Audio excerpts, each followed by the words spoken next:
odds of doing something really historic. I came back into politics on the 3rd of June last year because I believe that our country has to be turned around. Because I said that we would get millions of votes. Reform is now in government.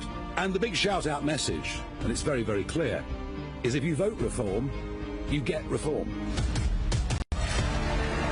We have the conviction, the love of country, the courage to stand up and say, we are proud of our country.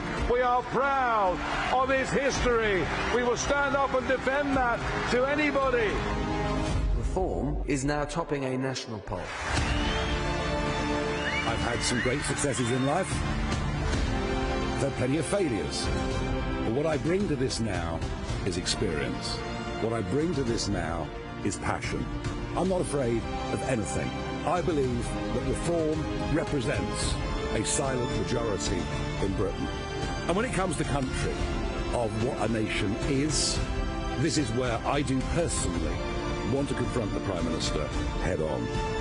There's nobody on these issues of sovereignty, on these issues of national self-interest, there is nobody more determined than me. Can we make history? Are you going to be part of it? Thank you very, very much indeed.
We are all ships rising on a turquoise tide, headed ever closer towards winning the next general election.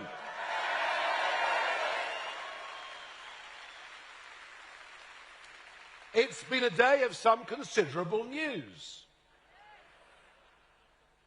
It seems that female politicians are all the rage at the moment. We had our own very positive announcement overnight, of which you will hear more. But the reason that I've moved this speaking time forward is because this government is deep in crisis. Not only have they fallen into deep popularity within just a year of winning the general election, but it's become clear to all of us that it is a cabinet of wholly unqualified people to run our country. They are not fit to govern.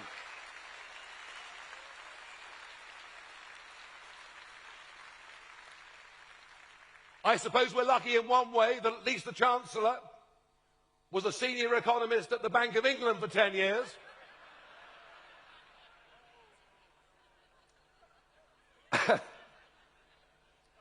And that the Business Secretary is a fully qualified solicitor.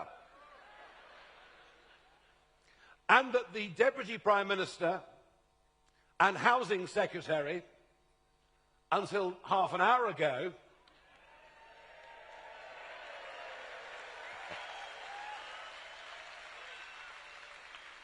is an accomplished property developer and speculator.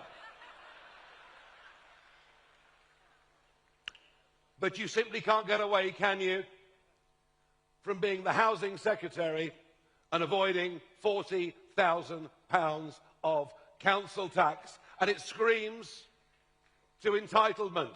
It screams to a government that, despite all the promises that this would be a new, different kind of politics, is as bad, if not worse, than the one that went before.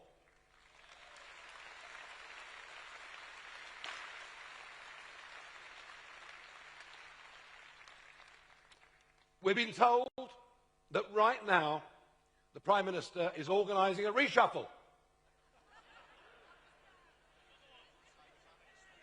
Yet another reset. And that the names of the new cabinet will come out later on this afternoon. Well, I didn't want the Prime Minister to do anything to spoil our conference, and that's why I've come on the stage now to say they are not fit to govern. The Conservative Party are riven. In fact, Nadine Dorries said overnight the Conservative Party are dead. Deservedly so. Deservedly so. And they will not be forgiven. They will not be forgiven for their betrayals over the course of the last 5 years. Mass migrations, illegal immigrants crossing the channel, sky-high taxes, and much else. But in the middle of this meltdown of these two parties that have dominated for 100 years British politics, in the middle of all of this, there is a new, strong, unified party that speaks with one voice, that knows it's determined to put the interests of Britain and the British people above that of outdated international treaties or dubious courts. We are the patriotic party. We are the party that stands up for decent working people, and we are the party on the rise.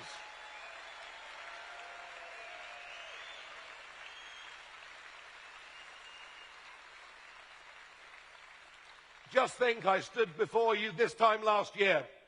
At this very conference, we only had a handful of branches around the country. We now have 450 branches that we've set in place.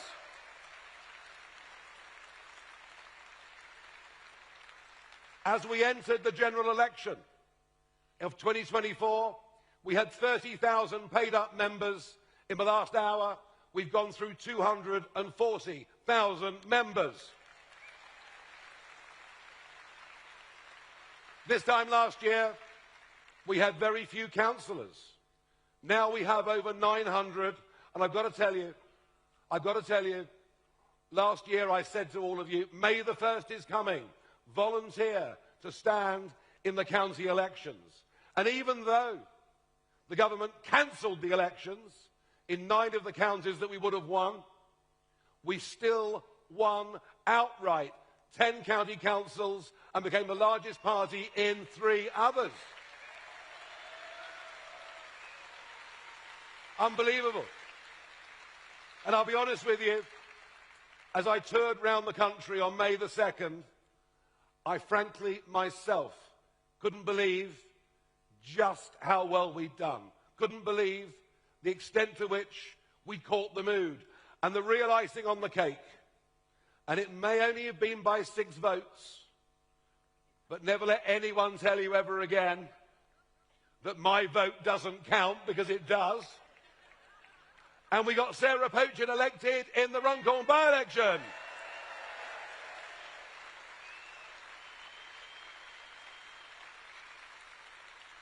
We have topped over 100 of the last opinion polls. Our lead is between 10 and 15% against any of the other parties. And I tell you what, given the state of chaos they're in, I think we can increase that lead further yet. Folks, it's happening.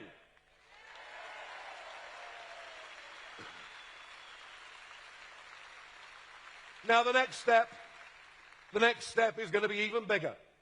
Scottish Parliament elections, Welsh Senate elections, and indeed a by-election that will take place in Wales next month. All 32 London boroughs will be up for election, and we will take that seriously as we get ready to have a mayoral candidate so that we can beat Sadiq Khan next time round.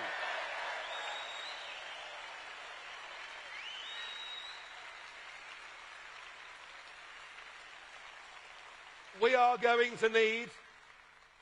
to need up to 5,000 vetted candidates to fight those elections next year. Those elections next year are an essential building block as we head towards a general election. Now, talking of the general election, it's supposed to be in, I know you want it now, but it's not going to come now. The next general election is not due until 2029. But let me tell you, it's all right, I'll cheer you up in a moment.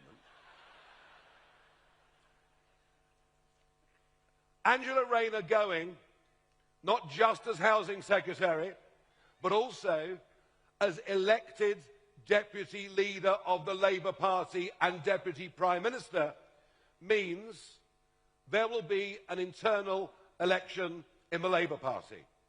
Already, they're facing the threat of Jeremy Corbyn and Zara Sultana.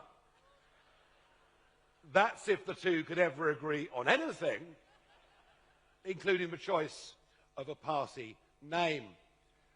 But I put this to you. This battle for Deputy Leader of the Labour Party will be very like the battles they had back in the early 1980s. The left of the Labour Party will rear its voice. We're used to hearing stories of splits in the Conservative Party. We're about to witness a big rift in the Labour Party too. And I think if there is one really big message from me to this conference, I don't think, and the bond markets back me up, and the leftward drift backs me up, and before long, there'll be Labour MPs that reckon they've got a better chance on the Jeremy Corbyn sectarian ticket, because frankly, folks, that's what's going on in our country. We have sectarian politics emerging. I loathe it. But there'll come a point when many MPs, Labour MPs, think they've got a better chance of being re-elected under that ticket, under Corbyn, than they do under Sir Keir. I think there is every chance now of a general election happening in 2027, and we must be ready for that moment.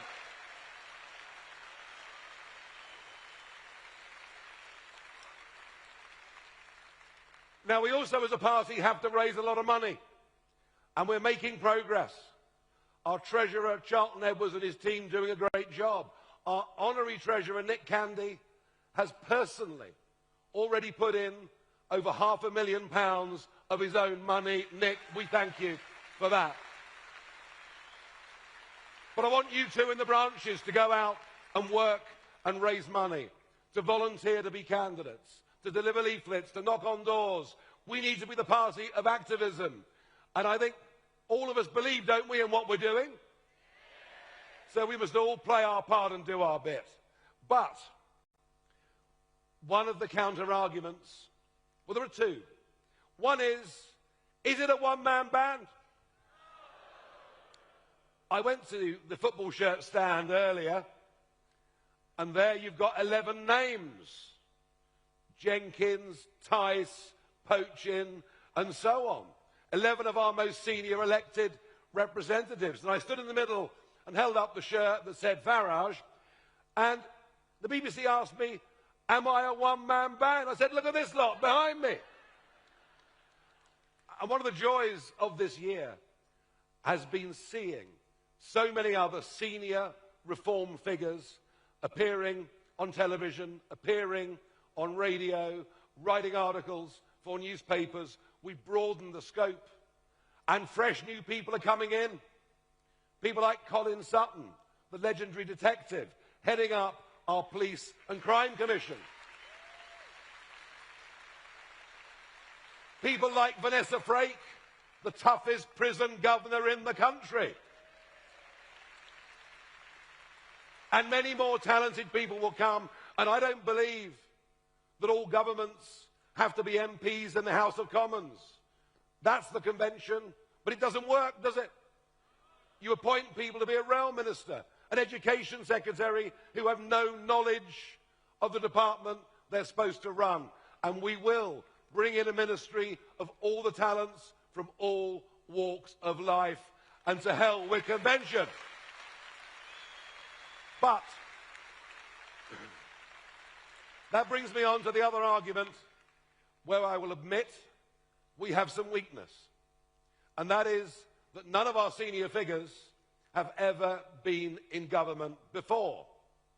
Oh, we're beginning to see already, through the county councils that we run, certain obstructions from the civil service being put in our way. And I imagine if we win the next election, we may face similar barriers to the kinds of real change that this country needs.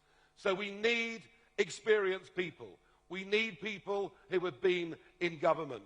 We need people who understand just how the system works and what the difficulties are.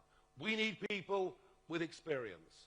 And that is why, after a lengthy debate and consultation, that is why I'm pleased to welcome today to the stage a woman who was served in Cabinet as Culture Secretary, a woman who has sold 3.5 million books, a woman who has been on I'm a Celebrity, Get Me Out of Here.